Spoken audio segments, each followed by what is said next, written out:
Hello दोस्तों, कैसे हैं आप सब।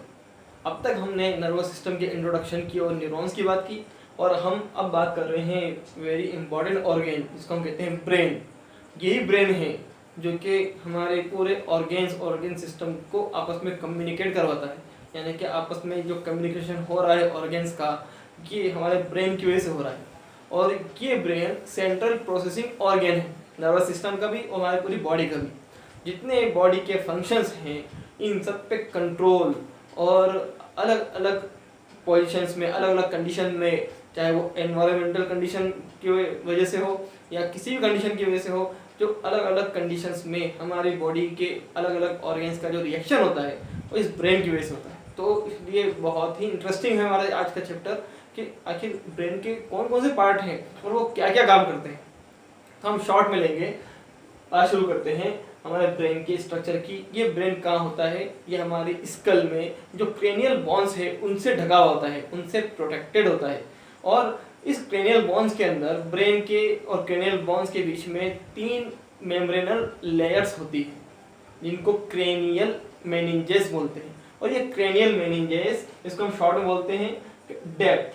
ये 3 लेयर्स को बोलते हैं हम शॉर्ट में डेप्थ। डेप्थ यानी सबसे बाहर की तरफ ड्यूरामीटर और बीच में एक पतली thin membrane, very thin membrane बीच में होती है, उसको बोलते हैं एरेक्नॉइड। और लास्टली थर्ड लेयर जो सबसे अंदर की तरफ होती है और ब्रेन के जितने भी पार्ट्स हैं उनको ढके हुए रहती है, उसको बोलते हैं पायामीटर। तो इसको शॉर्ट में हमने बोला डेप्थ। तो डेप्थ के बाद में क्या आता है? डेप्थ के बाद में आता है इस हमारे ब्रेन के जो 3 हिस्से हम कर सकते हैं उसका सबसे इंपॉर्टेंट पार्ट आता है। तो 3 हिस्से क्या क्या है? एक ही हमारा फोर ब्रेन, एक मिड ब्रेन, एक और हैंड ब्रेन। तो फोर ब्रेन में सबसे इंपॉर्टेंट और सबसे बड़ा स्ट्रक्चर जो होता है वो है सेरेब्रम। सेरेब्रम जो कि हमारे पूरे ब्रेन में सबसे इंपॉर्टेंट पार्ट होता है। और ये सेरेब्रम 2 पार्ट्स में डिवाइड होता है, यानी कि एक क्लेफ्ट होती है जो इस सेरेब्रम को 2 पार्ट में डिवाइड करती है। और ये 2 पार्ट बिल्कुल 2 हाफ्स होते हैं, यानी कि 2 बराबर हिस्से होते हैं, 2 आधे आधे हिस्से, इसको बोलते हैं हेमिस्फीयर, है ना। पूरा नाम क्या होगा इनका? सेरेब्रल हेमिस्फीयर, जो कि सेरेब्रम के पार्ट है। और दोनों सेरेब्रल हेमिस्फीयर को एक नर्व क्लेफ्ट, नर्व ट्रैक्ट जोड़ के रखती है ना। इस बीच की खांच को बोलते हैं क्लेफ्ट और नर्व ट्रैक्ट जोड़ के रखती है, इसको बोलते हैं कार्पस कैलोसम। जो आपको बीच में नजर आ रही है ये अंदर की तरफ से कार्पस कैलोसम, इसको इन दोनों स्फीयर्स को जोड़े रखती है। और ये जो खांच नजर आ रही है इस खांच को बोलते हैं फिशर। ठीक, इस फिशर के अंदर है कार्पस कैलोसम। तो ये होगी सेरेब्रम की बात और सेरेब्रल हेमिस्फीयर की बात। ये सेरेब्रल हेमिस्फीयर में यानी सेरेब्रम के अंदर लेयर ऑफ सेल्स होती है, यानी कि कई सेल्स की लेयर होती है जिसको बोलते हैं सेरेब्रल कॉर्टेक्स। तो ये जो हमें लेयर्स नजर आ रही है और इन्हीं लेयर्स की वजह से क्या बनते हैं? Gayri and sulci. गायरी यानी फोल्डिंग्स ऑफ सेल्स, फोल्डिंग। और ये फोल्डिंग्स और फोल्डिंग के बीच में होती है खांचे जिसको बोलते हैं सल्काई। ठीक, तो ये फोल्डिंग और ये ग्रूव्स यानी कि खांचे हमारे सेरेब्रम को एक्स्ट्रा सरफेस प्रोवाइड करती है, यानी कि इसका सरफेस एरिया इससे बढ़ जाता है। तो ये है सेरेब्रल कॉर्टेक्स। इस सेरेब्रल कॉर्टेक्स में होते हैं कुछ एसोसिएशन एरियाज।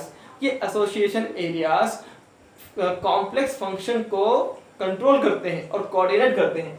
क्या होते हैं इस एसोसिएशन एरियाज में? एक है सेंसरी एरिया, एक है मोटर एरिया जो आपको नजर आ रहा होगा यहाँ पे, और साथ में कुछ लार्ज रीजन्स होते हैं जो कि ना तो कम्प्लीटली सेंसरी होते हैं ना कम्प्लीटली मोटार होते हैं। तो ये सेंसरी और मोटार और ये लार्ज एरियाज मिलकर बनाते हैं एसोसिएशन एरिया। अब इसके बाद में हम बात करें कि ये सेरेब्रम का वर्क क्या है। सेरेब्रम हमारी बॉडी के कम्युनिकेशन, कोऑर्डिनेशन, मेमोरी से रिलेटेड है, यानी इसके डिफरेंट पार्ट ये कम्युनिकेशन, कोऑर्डिनेशन और सेंसरी ऑर्गन्स के सेल्स की इम्पल्स को लेना और उसको वापस से इम्पल्स को प्रोवाइड करना, इम्पल्स को आगे बढ़ाना, जनरेट करना, आगे बढ़ाना, ये सारे काम है सेरेब्रम के। सेरेब्रल हेमिस्फीयर के इंटरनल पार्ट में जो सेरेब्रल हेमिस्फीयर का जो इंटरनल पार्ट है वो इंटरनल पार्ट और साथ में इसी सेरेब्रम का 1-2 और पार्ट मिलकर लिम्बिक सिस्टम बनाते हैं। वो 2 पार्ट क्या क्या कहते हैं हम? एमेगडाला और साथ में हिप्पोकैम्पस। एमेगडाला और हिप्पोकैम्पस और साथ में internal part of cerebral hemisphere, ये बनाते हैं लिम्बिक सिस्टम, जो कि हमारी बॉडी के इमोशंस को और मेमोरी को कंट्रोल करते हैं, कोऑर्डिनेट करते हैं।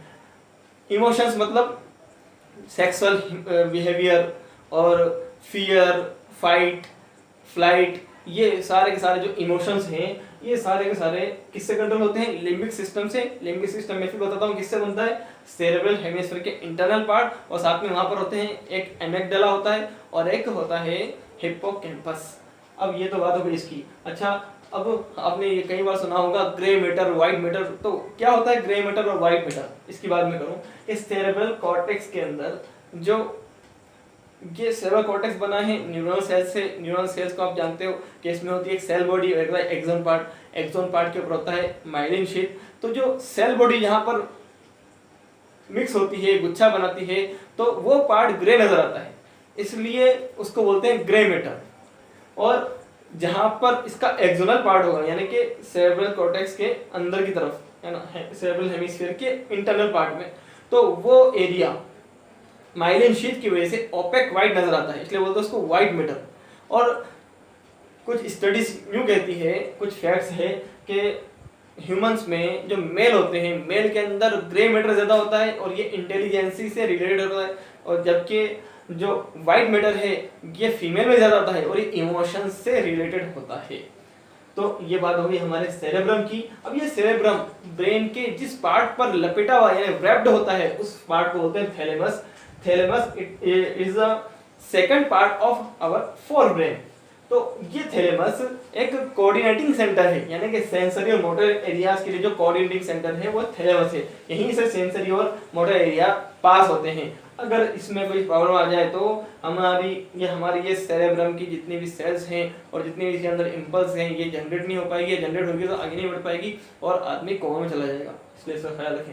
अब आप बात करते हैं हाइपोथैलेमस की, कि इस थैलेमस के बेस पे जो ब्रेन का फोर ब्रेन का जो थर्ड पार्ट है तो उसको हाइपोथैलेमस बोलते हैं।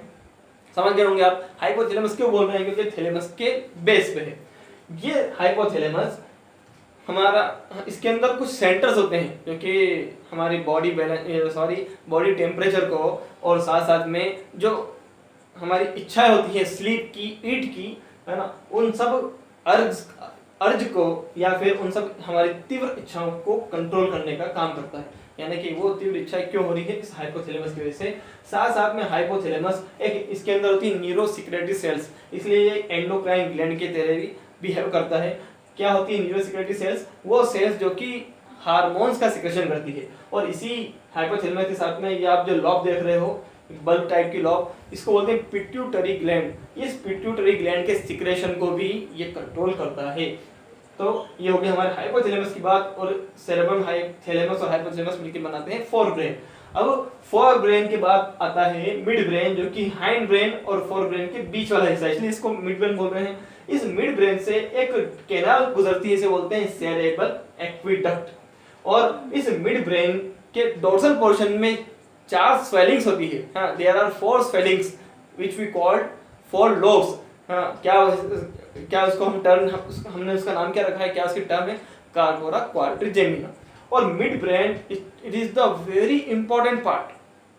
क्यों है इंपॉर्टेंट? क्योंकि ये हमारी बॉडी के जो डे नाइट साइकिल है उसको भी कंट्रोल करता है और बॉडी के बहुत सारे सिस्टम्स को ये कंट्रोल करता है जो हमारे डे नाइट से रिलेटेड है। इसमें आपने नाम सुना होगा बायोलॉजिकल क्लॉक। क्या होती है बायोलॉजिकल क्लॉक? ये हम जानते हैं ह्यूमंस के ना डाययूर्नल है, यानी कि दिनचर्या है, दिन में जागते हैं रात में सोते हैं, है ना। अब जो रात में जाग रहे हैं तो वो उल्लू की तरह बिहेव कर रहे हैं, मैं उनकी बात नहीं कर रहा हूँ, मैं तो उनकी बात कर रहा हूँ जो एक नॉर्मल इंसान है। इंसान दिन में काम करते हैं, रात में सोते हैं। तो इस बायोलॉजिकल रूटीन को कौन कंट्रोल करता है? हमारा मिड ब्रेन कंट्रोल करता है। और यहीं पर जो हमें बहुत गहरी नींद सुलाने के लिए जो केमिकल जिम्मेदार होता है, इसे बोलते हैं मेलेटोनिन, उसका फॉर्मेशन भी यहीं पर होता है। कुछ सेल्स होती है जो कि उसका सिक्रेशन करती है। और इस मेलेटोनिन और मिड ब्रेन और बायोलॉजिकल साइकिल को अफेक्ट करने वाली चीज़ें क्या हैं? हमारा रात में लेट सोना, सुबह लेट उठना, जो रात में हमने आर्टिफिशियल लाइट चालू की हुई है वो भी इसको डिस्टर्ब करती है, हमारी स्लीप को भी, बायोलॉजिकल क्लॉक को भी। ऐसे डे नाइट भी इसको डिस्टर्ब करती है। डिस्टर्ब नहीं करती, हमने डिस्टर्ब किया है। हमें क्या करना है कि हमारी ब्रेन को ज़रूरत है डार्क पीरियड की भी और लाइट पीरियड की भी। तो दिन में जागे, सुबह जल्दी उठने की कोशिश करें।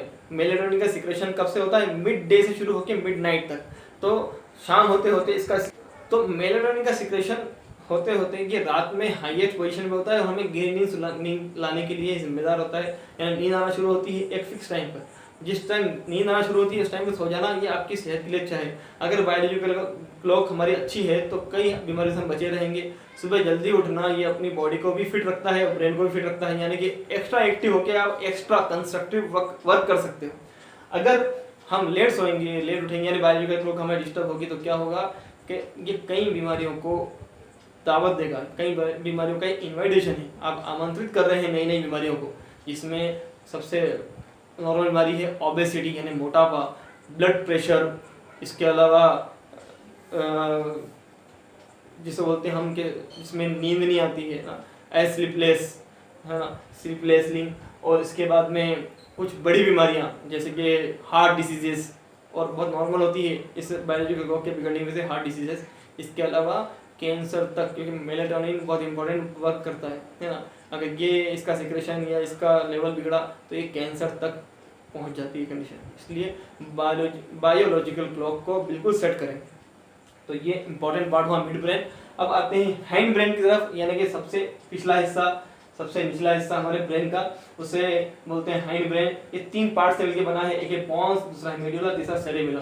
पॉन्स क्या है? यहाँ पे फाइबर ट्रैक्ट्स होती है, इन फाइबर ट्रैक्ट से मिलकर पॉन्स बना होता है। और इसी पॉन्स की वजह से हमारे ब्रेन के सारे पार्ट जो है ये आपस में कम्युनिकेट करते हैं, आपस में एसोसिएटेड रहते हैं। ये पॉन्स है। इसके बाद आता है मेडुला, जो कि स्पाइनल कॉर्ड से जुड़ा हुआ रहता है। और ये मेडुला, इसके अंदर कई सेंटर्स है जो हमारी रिदम को कंट्रोल करते हैं। इनवॉलेंट्री जितनी भी फंक्शंस होते हैं उनका कंट्रोल सेंटर इस मेडुला के अंदर होता है, यानी कि रेस्पिरेशन, कार्डियोवैस्कुलर सिस्टम और जितने ऑर्गन्स हैं उनके सिस्टम को, जो इनवॉलेंट्रीली हमारे गैस्ट्रेटरी सिक्रेशन, यानी कि हमारे आहार नाल में, हमारे एलिमेंट्री कैनाल में जो डाइजेशन हो रहा है उसमें जो एंजाइमल सिक्रेशन हो रहा है उसको भी कंट्रोल, कोऑर्डिनेट करने का काम, रेगुलेट करने का काम ये मेडुला कर रहा है।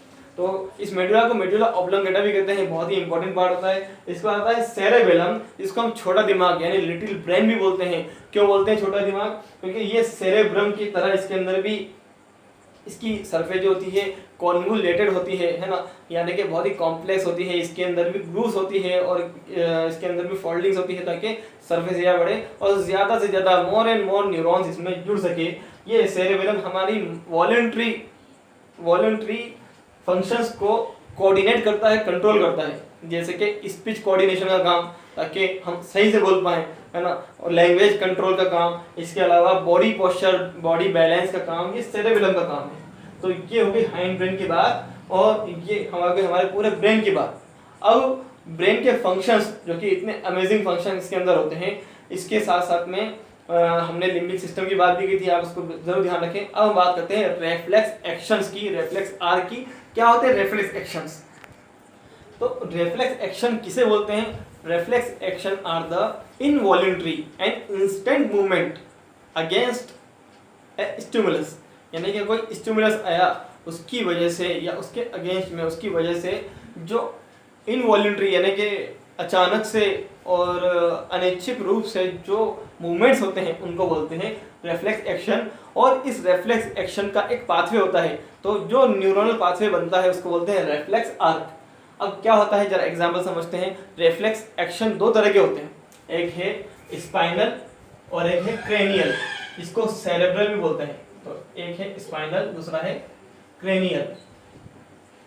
स्पाइनल रेफ्लेक्स एक्शन हमारी बॉडी के अंदर बनते हैं, पूरी बॉडी के अंदर, एक्सेप्ट आवर हेड और नेक के जो रेफ्लेक्स एक्शन है उनको कंट्रोल करने का काम क्रेनियल रेफ्लेक्स एक्शन सेंटर करता है। क्रेनियल यानी कि हमारा ब्रेन और स्पाइनल यानी कि हमारी स्पाइनल कॉर्ड। तो स्पाइनल रेफ्लेक्स एक्शन में कौन कौन से हैं? एक है मसल स्ट्रेच एक्शंस, यानी कि मसल में थोड़ा सा भी स्ट्रेच है तो यहाँ पे स्ट्रेच पॉइंट होते हैं, उनमें स्टिमुलस पैदा होता है। स्टिमुलस के होने से इंपल्स बनती है और वो स्पाइनल कॉर्ड तक पहुंचती है। स्पाइनल कॉर्ड उसके अगेंस्ट में फॉरन इनवॉलंटरी और इंस्टेंट मूवमेंट का क्या इंपल्स भेजता है। तो ये है स्पाइनल। इसके एग्जांपल में नी जर्क रिफ्लेक्स, और हमारे जो हम हाथ को अगर गर्म चीज़ पे हमने एकदम से हाथ रख दिया, जो हमारा हाथ एक्शन करता है वो भी स्पाइनल के अंदर ही आता है। ऐसा ही क्रेनियल के अंदर एकदम तेज लाइट आई और हमारी आंखें पलक एकदम झपक गई, तो ये हाई लाइट के सामने जो के एक्सपोजर की वजह से जो आंखों का मूवमेंट हुआ, जो हमारी आई लिड्स का जो मूवमेंट हुआ, वो reflex action, cranial reflex action कहलाता है। ऐसे ही फेस के जो एक्सप्रेशंस हैं जो कि अचानक किसी चीज़ की वजह से बनते हैं, है ना, चाहे वो एंगर के हो, चाहे वो खुशी की हो, चाहे वो चौंकने के हो, वो सारे एक क्रेनियल रिफ्लेक्स एक्शन के अंदर आते हैं। तो हम बात कर रहे हैं एक एग्जांपल लेके नी जर्क रिफ्लेक्स एक्शन का, कि ये नी जर्क रिफ्लेक्स एक्शन बनते कैसे हैं। होता क्या है, मैंने आपको बताया था कि दो तरह के सेंसरी न्यूरॉन्स होते हैं। एक है दो तरह के न्यूरॉन्स, एक है सेंसरी यानी एफरेंट, एक है मोटार यानी कि इफरेंट। सेंसरी वो जो कि ऑर्गन से नर्वस सीएनएस तक यानी सेंट्रल नर्वस सिस्टम तक इम्पल्स ले जाए, और मोटार वो जो सीएनएस से ऑर्गन तक इम्पल्स ले जाते हैं। तो यहाँ पे भी ऐसे होता है, क्या होता है कि ये हमारा लेग है और ये है नी यानी कि घुटना। इस घुटने की जो नी कैप है इसको बोलते हैं पटेला। पटेला के नीचे होता है टेंडन, ये यहाँ पे टेंडन है, और ये टेंडन जानते हो आप क्या होता है। Tendon it is areolar connective tissue, loose areolar connective tissue, जो कि बोन और मसल्स को जोड़ने का काम करता है। तो इस टेंडन में अगर कोई शार्प स्टिमुलस आएगा तो होता क्या है कि यहाँ पर मसल में स्ट्रेच हुआ, तो यहाँ पर कुछ मसल स्पिंडल होते हैं, ये मसल स्पिंडल होते हैं। तो ये मसल स्पिंडल क्या करते हैं, इसमें जो रिसेप्टर है, यहाँ पर न्यूरॉन्स है और न्यूरॉन्स और मसल सेल का जंक्शन है। तो ये मसल स्पिंडल रिसेप्टर होते हैं, स्ट्रेच रिसेप्टर, यहाँ से इम्पल्स जनरेट होती है और एफरेंट पाथवे के थ्रू कहाँ जाती है, ये स्पाइनल कॉर्ड तक यानी कि सेंट्रल नर्वस सिस्टम तक। और जैसे ही स्पाइनल कॉर्ड तक ये इम्पल्स पहुँचती है तो स्पाइनल कॉर्ड में जो सेंसरी एरिया है, मोटर न्यूरॉन्स है, मोटर न्यूरॉन्स से जो इम्पल्स जनरेट होगी वो कहाँ जाएगी, यहाँ पे मोटर एंड प्लेट होती है, यहाँ पे मोटर एंड प्लेट यानी कि वो प्लेट या वो जंक्शन जो कि मसल और न्यूरॉन्स के बीच में बना था उसको बोलते हैं मोटर एंड प्लेट। वहाँ पे ये इम्पल्स पहुँचता है। तो जो ये मसल है, यहाँ की मसल है, इसमें भी स्ट्रेच होगा, और स्ट्रेच की वजह से ये इंस्टेंट किकिंग मूवमेंट होगी जो कि इनवॉलंटरी होगी, यानी कि उस इंसान को पता भी नहीं चलेगा और ये पैर को झटका आएगा और ये जो लेग है किक मारेगा। तो ये नी जर्क रिफ्लेक्स क्या है, स्पाइनल रिफ्लेक्स एक्शन। तो ये बात हो गई रिफ्लेक्स एक्शन की। मुझे पूरी उम्मीद है कि आपको ये बात अच्छे समझ में आई होगी। वीडियो अच्छा लगा आप इसको लाइक करें, शेयर करें और हमारे चैनल को सब्सक्राइब करें ताकि नए वीडियोस की नोटिफिकेशन आपको मिलते रहे। आप चाहते हो कि मैं किसी टॉपिक पे नीट के प्रिपरेशन के लिए या किसी भी आपको टॉपिक समझना है इसके लिए कोई वीडियो बनाऊँ, आप मुझे कमेंट सेक्शन में जरूर लिख के दें। थैंक यू, मिलते हैं अगले वीडियो में।